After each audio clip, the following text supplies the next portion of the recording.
नमस्कार साथियों, स्वागत है आप सभी का अंकित इंस्पायर्स इंडिया पर। मैं हूं अंकित अवस्थी। आप सभी हाल ही के दिनों में भारत पाकिस्तान के बीच में जब ऑपरेशन सिंदूर के बाद की तल्खी देखे, तब एक बात बहुत ज्यादा सरफेस पर आई थी और वो ये था कि पाकिस्तान के अंदर एक बेस है जिसका नाम है नूर खान एयरबेस। और उसके बारे में हमने जानकारी दी थी कि जब भारत ने नूर खान को टारगेट बनाया, तब जाकर के अमेरिका पाकिस्तान के साथ आकर खड़ा हो गया था। हमने आपसे यह भी कहा था कि अमेरिका संभवतः नूर खान में कुछ तो ऐसा करता है जिससे ये डाउट किया जा सकता है कि वो पाकिस्तान में न्यूक्लियर वेपन्स या तो अपने रखता है या पाकिस्तानियों के वो कंट्रोल करता है। हमने उस समय एक कॉन्स्पिरेसी थ्योरी के ऊपर चर्चा की थी। दुनिया में लगभग 750 से अधिक अमेरिका ने अपने बेसेस बनाए हुए हैं, मिलिट्री बेसेस वर्ल्ड वाइड 80 देशों में। अर्थात अमेरिका अमेरिका में ही सेना नहीं रखता है, बाकी 80 देशों में उसके 750 से अधिक सेंटर्स हैं कि यहां भी मेरी सेना, यहां भी मेरी सेना, ऐसे। पाकिस्तान जैसे देश जिन्होंने समय पर ही न्यूक्लियर वेपन बना लिए थे, तो वो अमेरिका को कभी अपने देश का उपयोग करने के लिए डायरेक्टली राजी नहीं हुए। यानी इस तरह से नहीं कि आप यहां पर अपना प्रॉपर एक बेस बना लो, यहीं से अपनी सेना ऑपरेट करो। हालांकि जब उन्होंने अफगानिस्तान पर हमला किया था, अमेरिका ने, या अफगानिस्तान पर अलकायदा को खत्म करने के लिए जब हमला हुआ था, उस समय पर पाकिस्तान के एयर बेसिस का यूज जरूर किया था। लेकिन इनडायरेक्टली पाकिस्तान हमेशा यह इनकार करता रहा कि साहब हमारे यहां पर अमेरिका की सेना नहीं है। खैर, आज हम ये सब चर्चा क्यों कर रहे हैं? देखिए, किसी भी देश के लिए ये बात बहुत बड़ी होती है कि उसने दूसरे देश की सेना को अपने यहाँ पर क्यों रखा हुआ है।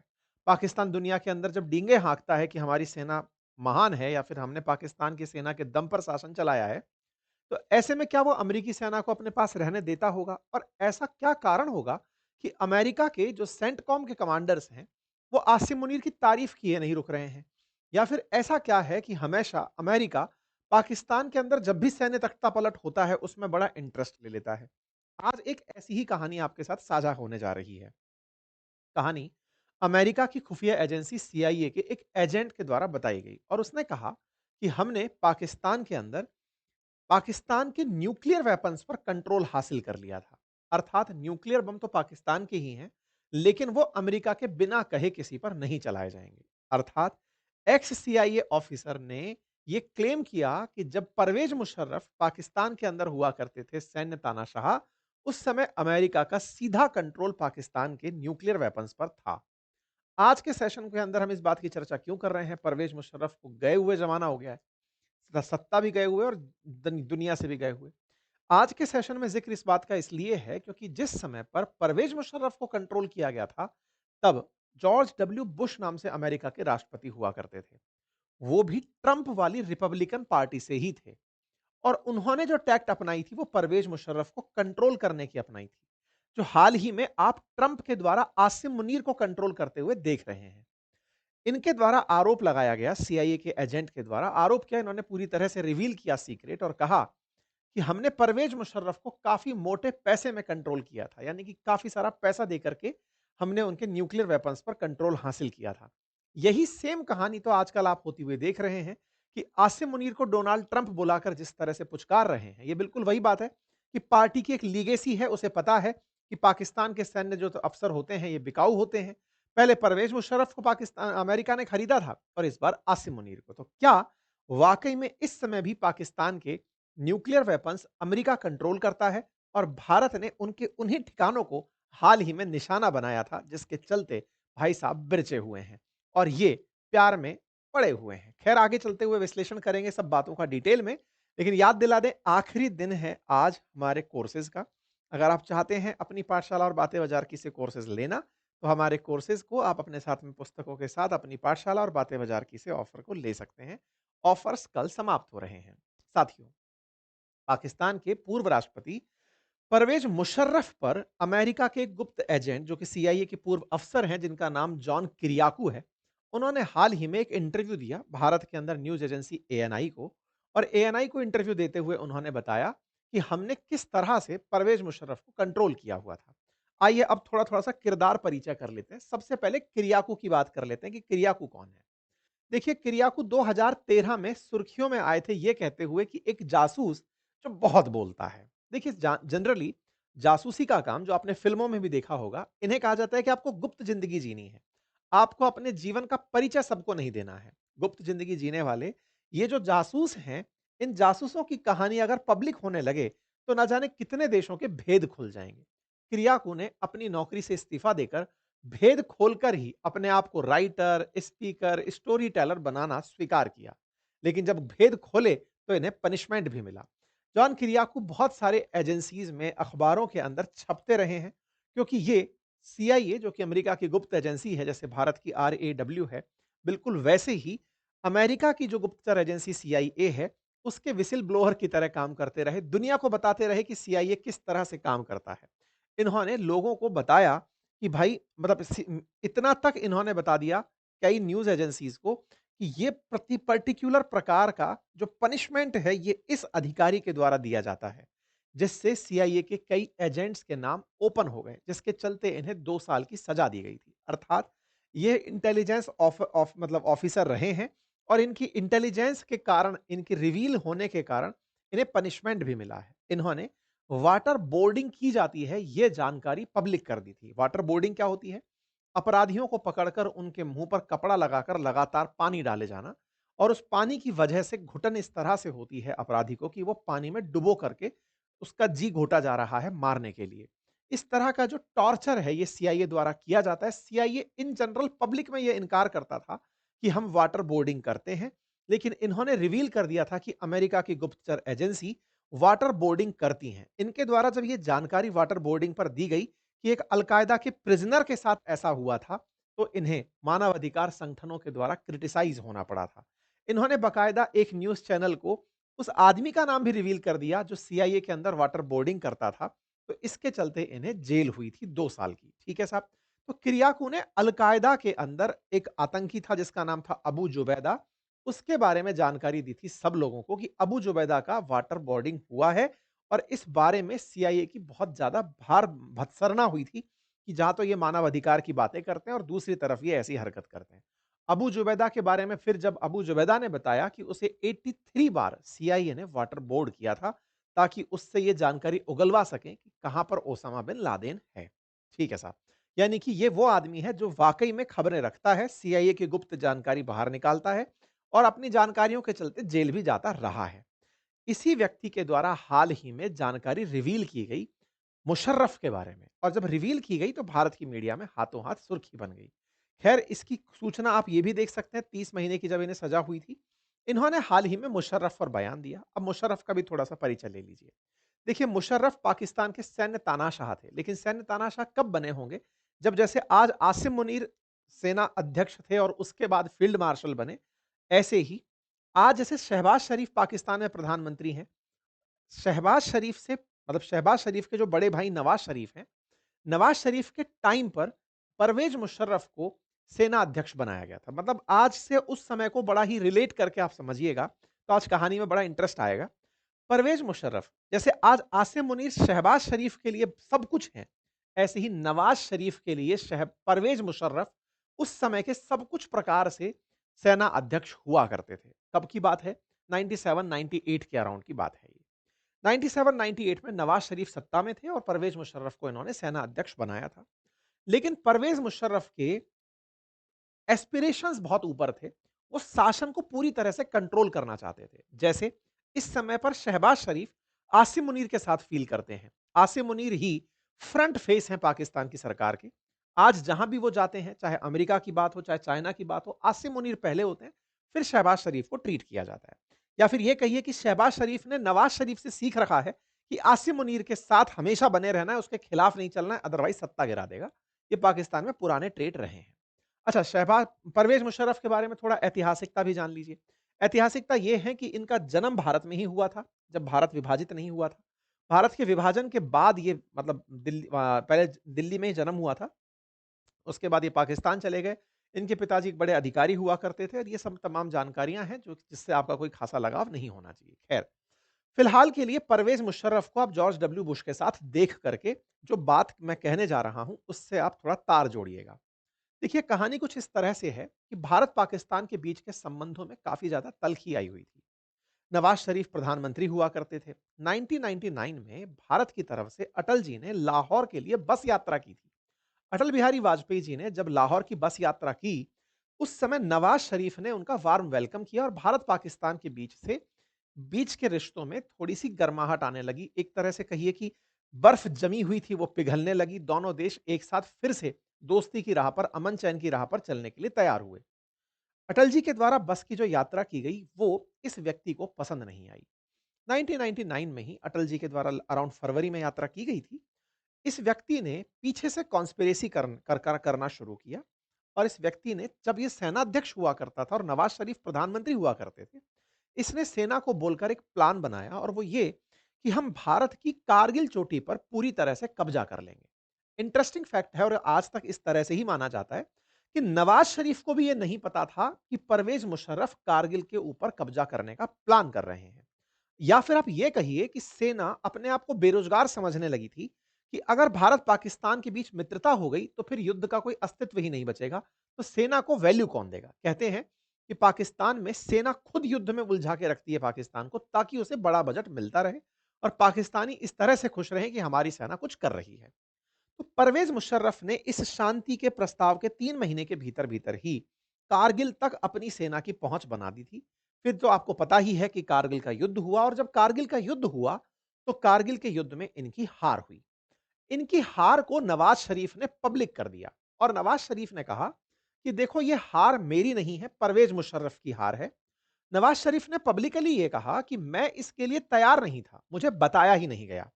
जिस परवेज मुशर्रफ को सेना अध्यक्ष नवाज शरीफ ने बनाया, वो नवाज शरीफ पब्लिकली परवेज मुशर्रफ को क्रिटिसाइज करने लगे। कहने लगे कि परवेज मुशर्रफ की वजह से पाकिस्तान हार गया। कहने लगे कि पाकिस्तान में इस व्यक्ति ने सरकार के पैरेलल सरकार चला रखी है। कोई बात नहीं। अब पीछे से नवाज शरीफ इनको हटाने की प्लानिंग करने लगे। इनको हटाने की प्लानिंग में एक बार, जब कारगिल युद्ध जब ये लोग हार गए, ये अपनी यात्रा पर 1999 के एंड में श्रीलंका की यात्रा पर जा रहे थे। श्रीलंका की यात्रा पर जब ये जा रहे थे, नवाज शरीफ ने पीछे से अपने इंटेलिजेंस हेड को बुलाकर कहा कि अब हमें परवेज मुशर्रफ को पद से हटा देना चाहिए और नया सेना अध्यक्ष हमें नियुक्त करना चाहिए। यह जानकारी इन्हें इनके जानकारों ने, विश्वस्त लोगों ने बता दी। जैसे ही इन्हें यह जानकारी लगी, इन्होंने अपने अधीनस्थ सैन्य कर्मचारियों से कहा कि अभी तुरंत निकलो और सरकार पर कब्जा कर लो। और इस तरह पाकिस्तान में सैन्य तख्ता पलट हुआ। अर्थात कारगिल की जो चाह थी इनकी, उस कारगिल की चाह में मिली हार से नवाज शरीफ खफा हुए। नवाज शरीफ ने इन्हें हटाना चाहा, इन्होंने सेना को आदेश देकर नवाज शरीफ को हटा दिया और खुद जाकर सेना पर कब्जा कर लिया या फिर देश पर कब्जा कर लिया। और तब से ये तानाशाह के रूप में पाकिस्तान में सैन्य तख्ता पलट के बाद रहने लगे। इस पूरी कहानी में इन्होंने दोष पूरा नवाज शरीफ पर डाल दिया कि हम कारगिल जीत जाते, लेकिन नवाज शरीफ के चलते हमें कारगिल से हारना पड़ा। दोनों एक दूसरे पर आरोप प्रत्यारोप करते रहे। नवाज शरीफ को देश निकाला दे दिया गया। 40 लोगों को नवाज शरीफ समेत देश से बाहर भेज दिया गया कि तुम अब यहां नहीं रह सकते। मुशर्रफ शासन में आ गए। लेकिन जब भी पाकिस्तान में कोई सैन्य शासन आता है, अमेरिका उस पर अपना नियंत्रण रखता है। बड़ा ही कोइंसिडेंस देखिए, सितंबर 2001 में अमेरिका में आतंकी हमला हो जाता है। अल-कायदा के द्वारा 9/11 का हमला कर दिया जाता है। 2001 में ही भारत के अंदर दिसंबर में संसद पर हमला हो जाता है। अर्थात परवेज मुशर्रफ जो डेस्परेट फेलो थे, जो कारगिल पर विजय प्राप्त करने के लिए लड़ाई लड़ रहे थे, उसमें मिली हार से इतने बौखलाए हुए थे कि उन्होंने अमेरिका पर हुए आतंकी हमले को बावजूद भी भारत की संसद पर हमला कर दिया था। भारत की संसद के हमले के बाद भारत ने तैयारी की कि हम पाकिस्तान को मिटा देंगे। कहते हैं कि उस समय भारत ने ऑपरेशन पराक्रम चलाया और पराक्रम में सैन्य अभ्यास किया। दुनिया ये मानने लगी थी कि भारत पाकिस्तान के बीच में युद्ध होगा। इस लेवल की तैयारियां थी कि पाकिस्तान के अंदर जो अमेरिकी एम्बेसी है, वहां से कर्मचारियों को निकलवाना शुरू हो गया था। अमेरिका ने अपने कर्मचारियों से कहा कि निकल जाओ पाकिस्तान से, भारत पाकिस्तान में कभी भी युद्ध हो सकता है। लेकिन उस समय परवेज मुशर्रफ अमेरिका से बिल्कुल वही सेटिंग करने में कामयाब हो गए जो आसिम मुनीर इस समय पर कामयाब हुए ट्रंप के साथ। अक्सर जैसे ऑपरेशन सिंदूर के बाद पाकिस्तान अमेरिका की दोस्ती बढ़ी, ऐसे ही परवेज मुशर्रफ के समय पर दिसंबर में हुए जो संसद पर हमला था, उसके बाद परवेज मुशर्रफ और डब्ल्यू बुश के बीच में नजदीकी बढ़ी। डब्ल्यू बुश अफगानिस्तान पर हमला करना चाहते थे और परवेज मुशर्रफ भारत से बचना चाहते थे। ऐसे में दोनों के बीच में सेटिंग होती है। इन्हें पैसे का लालच दिया जाता है कि हम तुम्हारी जमीन का उपयोग अफगानिस्तान के लिए करेंगे और तुम्हें भारत के हमले से बचाएंगे। लेकिन तुम्हें एक हमें वादा करना होगा, तुम्हारे न्यूक्लियर वेपन्स पर हमारा कंट्रोल होगा। कहते हैं कि इस व्यक्ति ने सारा की सारा कंट्रोल जॉर्ज डब्ल्यू बुश प्रशासन को दे दिया था। ये बात सारी की सारी जिस व्यक्ति ने बोली, उनका नाम है जॉन किरियाकू, जो कि सीआईए ऑफिसर थे, फील्ड ऑफिसर थे पाकिस्तान के अंदर। यानी कि इनकी बात में तर्क हो सकता है, तथ्य हो सकता है, विश्वास किया जा सकता है और आज के सेशन में मतलब आज के समय पर आप इस बात को रिलेट कर सकते हैं। ये परवेज़ मुशर्रफ हैं और इनका जितना भी इतिहास है वो मैंने आपको बोल कर के सुनाया, बताया कि कैसे इनके साथ में पूरी कहानी रची गई थी। खैर, इस बात को जॉन किरियाकू द्वारा इस तरह से बताया गया कि जॉर्ज डब्ल्यू बुश ने इनको इस तरह से हेल्प किया ताकि वो इसका यूज़ कर सकें भारत से बचने के लिए पाकिस्तान को बचा सकें और अफगानिस्तान में इनका यूज किया जा सके। कहते हैं जॉन किरियाकू का खुद का बयान है कि हमें यकीन था कि साल 2002 में भारत पाकिस्तान का युद्ध होगा। इसके चलते पाकिस्तान के अंदर जो अमेरिकी परिवार थे उनको बाहर निकाल दिया गया था। खैर जो भी था, इसी बीच में पाकिस्तान के परमाणु वैज्ञानिकों को सऊदी ने बचाने का वचन दिया। सऊदी ने कहा कि अब्दुल कादिर खान जैसे भारत के अंदर न्यूक्लियर साइंटिस्ट, हम भाभा के बारे में बात करते हैं या फिर हम अब्दुल कलाम साहब के बारे में बात करते हैं, बड़े साइंटिस्ट के बारे में। ऐसे कादिर खान उनके न्यूक्लियर जनक माने जाते हैं। कहा जाता है कि उनके चलते न्यूक्लियर बॉम्ब बना था। तो सऊदी अरब ने अमेरिका से कहकर इस पर सैंक्शन नहीं लगने दिए, इसको बचाने का प्रयास किया। जॉन किरियाकू एक बात और बताते हैं कि पाकिस्तान उस समय डबल गेम खेल रहा था और डबल गेम में जिस समय अल-कायदा के अंदर ओसामा बिन लादेन थे और उनको मारने के लिए पूरी तैयारी कर ली थी अमेरिकी फोर्सेस ने। उस समय ओसामा बिन लादेन कुछ पहाड़ियां थी जिन्हें तोरा बोरा की पहाड़ी कहते हैं, वहां फंसा हुआ था। अमेरिकी सेना वहां पहुंच गई थी, लेकिन अमेरिकी जनरल जो वहां पर अपॉइंटेड था, उस अमेरिकी जनरल को यह जानकारी थी कि तोरा बोरा की पहाड़ियों में वर्ष 2001 में ही युद्ध होते ही शुरुआत में ही इसको खत्म किया जा सकता था। लेकिन हुआ यह कि इस समय पर जब सितंबर के अक्टूबर में ही यह हमला हुआ, तो जनरल ने वहां पर एक लोकल ट्रांसलेटर हायर किया था और जो लोकल ट्रांसलेटर था, जो कि अफगानिस्तान के लोगों को अमेरिकी भाषा ट्रांसलेट करके सुनाता था और अफगानिस्तानियों की भाषा को जनरल को सुनाता था, जो अमेरिकी जनरल वहां पोस्टेड थे, वो अलकायदा का ही हैंडलर था। और उस व्यक्ति ने जनरल को बोलकर तोरा बोरा की पहाड़ियों में रात को हमला होने से रोका। बोले साहब अभी बच्चे और महिलाएं सो रहे हैं, बहुत से लोग मारे जाएंगे, ओसामा बिन लादेन तो मिल जाएगा, लेकिन उसके साथ बहुत से लोग मारे जाएंगे। आप रात का इंतजार करिए, सुबह इस पर हमला करिएगा, तब तक महिलाएं और बच्चे यहां से निकल जानी चाहिए। अमेरिकी फोर्सेस ने महिलाओं को चाचा नहीं और उन्हें निकलने दिया। ओसामा बिन लादेन महिलाओं की ड्रेस पहन करके वहां से निकलकर पाकिस्तान के अंदर जाकर शरण ले लिया था और उधर अफगानिस्तान के अंदर लगातार अमेरिका अलकायदा के ठिकानों को निशाना बनाता रह गया। ये बात बाद में रिवील हुई। जानकारी पता चली कि पाकिस्तान के अंदर जो एटबाबाद में छुपा हुआ ओसामा बिन लादेन था, ये 2001 का भागा हुआ था। खैर, इस बीच में पाकिस्तान के न्यूक्लियर वेपन से जुड़ी जो बातें हैं, वो फिर से रीसरफेस होने का क्या औचित्य है? आपको थोड़े दिन पहले भी मैंने एक सेशन किया था जिसमें ये बात बताई थी कि पाकिस्तान का नूर खान एयरबेस अमेरिका के चिढ़ने की असल वजह था। ये आज फिर से इस बात को सीआईए एजेंट के बयान से स्थापित करता है कि ट्रंप ने आसिम मुनीर के साथ सेम वही केम किया जो इन्हीं की पार्टी के राष्ट्रपति जॉर्ज डब्ल्यू बुश ने परवेज मुशर्रफ के साथ किया था। परवेज मुशर्रफ ने अपने न्यूक्लियर वेपन्स को अमेरिका के साथ में रखते हुए अपने आप से पैसा भी लिया और अपने देश के अंदर अमेरिका का मतलब इंटरफेरेंस भी लिया। एग्जैक्टली फिलहाल आसिम मुनीर सेम वही की वही स्क्रिप्ट दोहरा रहे हैं, क्योंकि उधर ट्रंप के जो पूर्वज थे यानी कि जो डब्ल्यू बुश थे पार्टी के पूर्वगामी थे, वो सत्ता में हैं और इधर नवाज शरीफ के भाई शहबाज शरीफ सत्ता में हैं। सेम टू सेम सारी बातें रिवाइज्ड हैं। ऐसे में आसिम मुनीर को आप परवेज मुशर्रफ से रिलेट करके देख सकते हैं। नवाज शरीफ के भाई शहबाज शरीफ इस बार गलती नहीं कर रहे हैं। इसी कारण से फिलहाल न्यूक्लियर वेपन्स के अंदर जो नूर खान बेस की बात बार-बार निकल कर आ रही है, जहां पर अमेरिका नियंत्रण रख रहा था, उस चीज को जब भारत ने टारगेट बनाया, क्योंकि दुनिया में 750 बेसेस हैं अमेरिका के 80 देशों में। ऐसे में भारत के द्वारा जब इनके एयरबेस को टारगेट बनाया गया, हमने नूर खान बेस को जब टारगेट बनाया और तुरंत अमेरिका बाहर निकल करके आया और भारत और पाकिस्तान को बातचीत की सेक्रेटरी ने और हम दोनों के बीच में सीज फायर कराया और तब से अमेरिका पाकिस्तान के गुण गाया जा रहा है, क्योंकि उसे पता है कि अगर उसके न्यूक्लियर वेपन्स को नहीं बचाया गया, ये बिल्कुल वैसी वाली बात है कि कतर के अंदर जो अभी बम गिरे, सेंटकॉम के प्रेजेंस के बावजूद इजराइल ने गोली चला दी। बाद में अमेरिका को कतर की हिफाजत के लिए आगे आना पड़ा, इजराइल को धमकाना पड़ा कि तुम कतर पर हमला नहीं करोगे, अगली बार कतर पर हमला होगा तो हम अमेरिका पर हमला मानेंगे। अमेरिका ने कतर के साथ में यह वादा निभाने का प्रयास करना बाद में शुरू किया। एग्जैक्टली पाकिस्तान के साथ ऐसा था। पाकिस्तान कह रहा है जहां पर ना आपकी सत्ता है, आपकी प्रेजेंस में नूर खान पर भारत ने हमला कर दिया, इसे आप कंसीडर ही नहीं कर रहे हो। तो अमेरिका ने कहा कि इस बात को हम पूरी तरह हाइलाइट होने से बचाएँगे और ये कहेंगे कि पाकिस्तान विजेता रहा और तुमको हम इमेज ग्लोबल दिलाएँगे, पैसा दिलवाएँगे, तुमको इन्वेस्टमेंट दिलवाएँगे।